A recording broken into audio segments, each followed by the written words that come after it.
So this video is about time management, and it's really reminding you of something I know you'll probably have seen before, which is Stephen Covey's 4-box matrix with regards to viewing our activities in terms of how urgent they are and how important they are.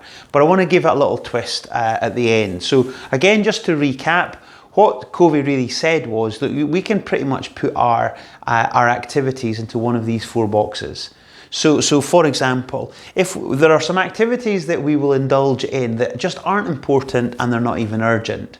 So, you know, it's escapism, you know, maybe the excessive TV that we choose to watch, kind of the, I guess, mindless novels, the gossip, browsing on the internet. That kind of stuff there is stuff that we do, potentially, but again, just be aware, it's not important, it's not even urgent. Then we've got stuff over here which actually is important, so it's not important, but it's urgent. So this might be some meetings that you're called to, might be some telephone calls that come into the office, you know, when visitors just drop by. It's where people are effectively, they're imposing, I guess, themselves upon you. It's urgent to them potentially, not necessarily that important for you. Then we've got up here the important and urgent stuff. This is where we're kind of in crisis or firefighting mode. And a lot of our time is spent up here, but it's where we're actually doing the work of the business, where we're moving towards deadlines, where we're kind of really trying to move forward on projects. There might be some stuff that's broken that we need to fix.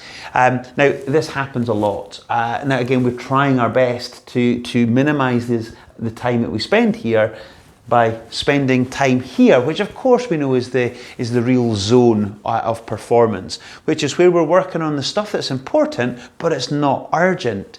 So things like planning and preparation, strategy, how we put systems into our business to prevent the problems that we have to deal with in this box here. You know, investing in relationships, training, education, none of that's important. None of that stuff is going to kill us if we don't do it today. But if we don't do it over a prolonged period of time, we certainly aren't going to reap the rewards of that good work and therefore make things easier up here.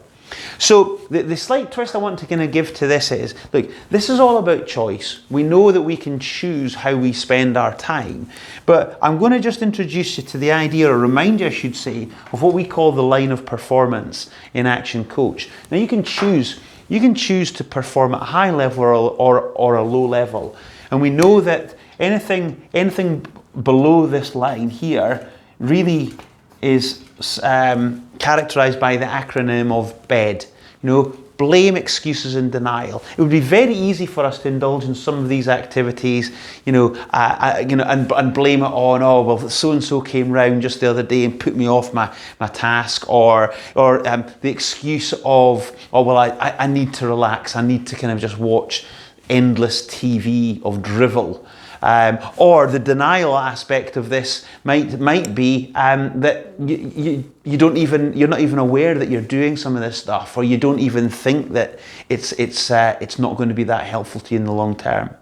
But of course, the flip of that is when we go above the line, which is then we're looking at how we take ownership for our time, how we hold ourselves accountable for how we actually spend our time, invest our time, others would say. And then, are we responsible for the actions that we choose to take every minute of the day?